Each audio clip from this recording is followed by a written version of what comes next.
welcome to another edition of English Makes No Sense.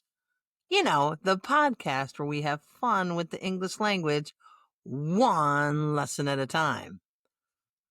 I am your host. My name is S.L. Rockfish. But you can call me Sarah. And today, we are cooking. Cooking? I thought we were going to do an English lesson. Yeah, we are. We're going to dive into all the different ways we use the word cook, C-O-O-K, in English, especially in American English. Are you ready? Let's go.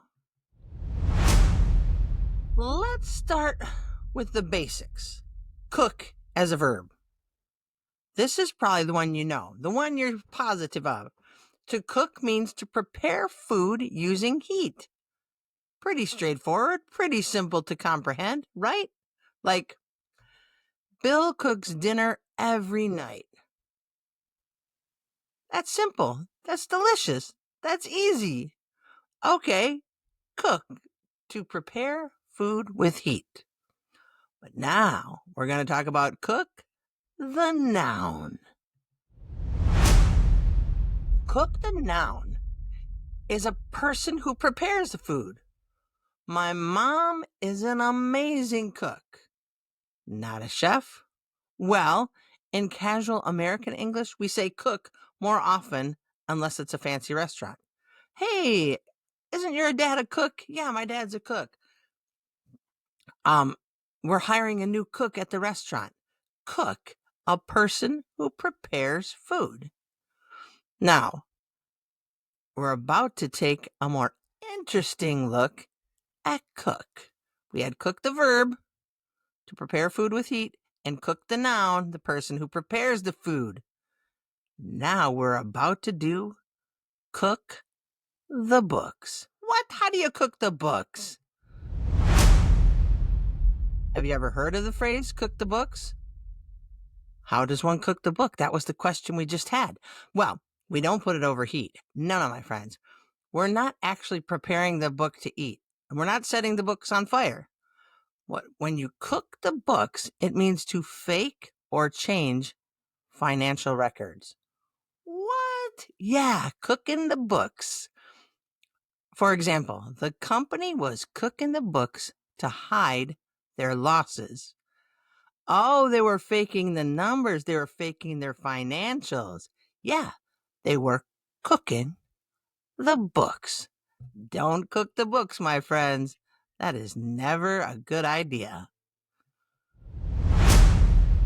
What about cook used in slang? Like you're doing something really well. I have a student at school who's always like, he's cooking. Man, let me cook. He's cooking. When you're cooking, what does that mean? That means you're doing something really well.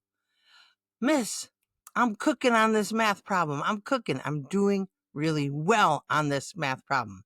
Or the team was really cooking in the second half.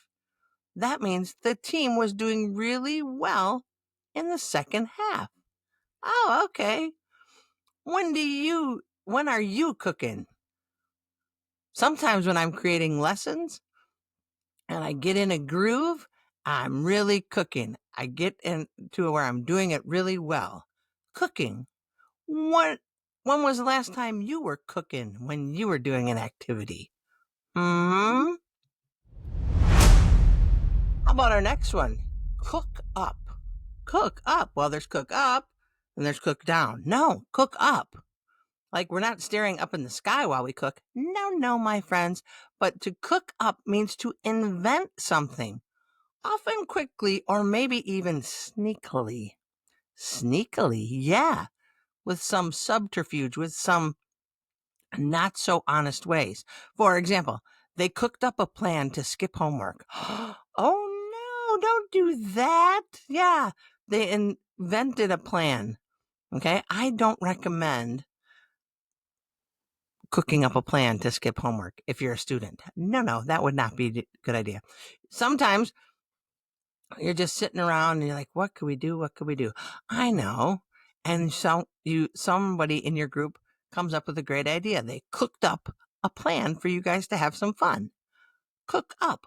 When was the last time you cooked up something fun and exciting to do? Remember, cook up means to invent something. Sometimes in a sneaky way, but not always. Now, here's a fun idiom. What's cooking? What's cooking? Nothing. Right now I'm doing a podcast. What are you talking about? What's cooking? What's cooking is another way to say what's going on or what's new. It's casual. It's friendly. Like, hey, what's cooking? Haven't seen you in a long time. See? How fun is that? Hey, what's cooking? Try it. Try it the next time you run into somebody you haven't seen in a bit. You go, hey, what's cooking? Okay? I'm going to ask you, what's cooking? Maybe you're feeling tired. You are? Well, then you could say, I'm cooked. I'm cooked. Yeah, that means you're exhausted.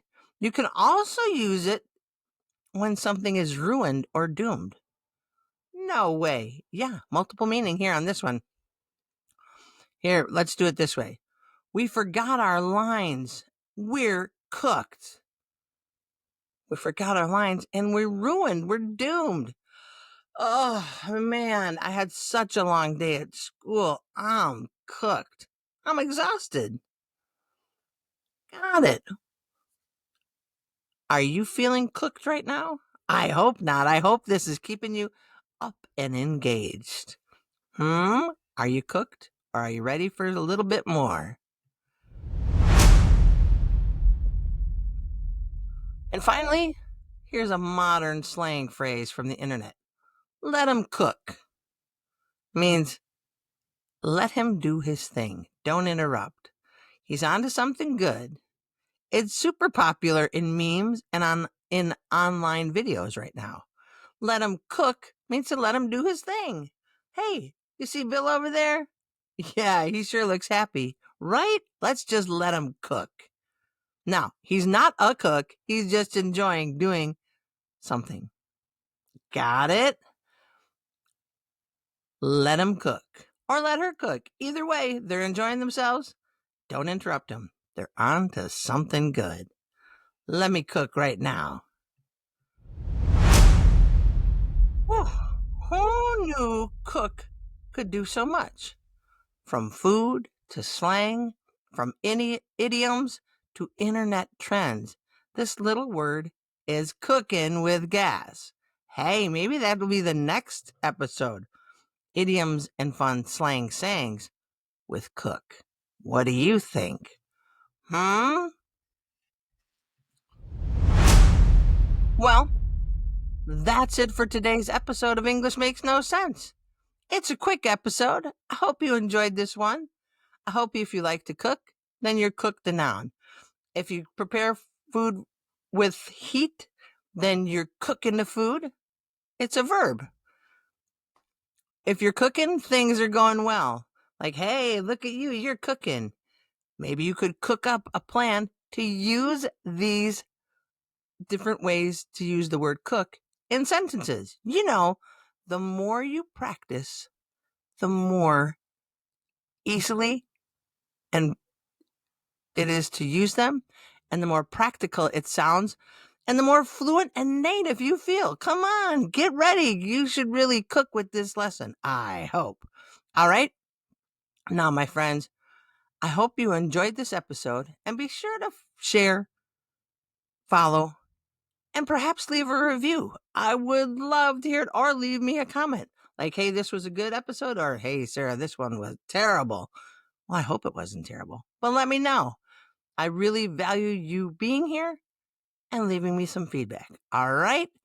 Remember, my friends, do something fun, do something amazing, or, do nothing at all. But whatever you do, have a great day. Peace, friends.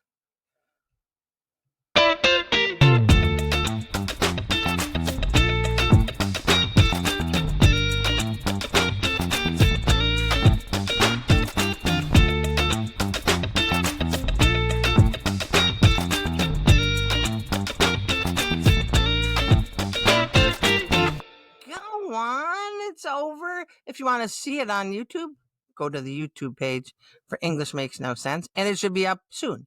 Okay? Or maybe it's up now. I don't know when you're going to be listening to this, but go on. Thanks for listening. Have a great day, friends. Peace.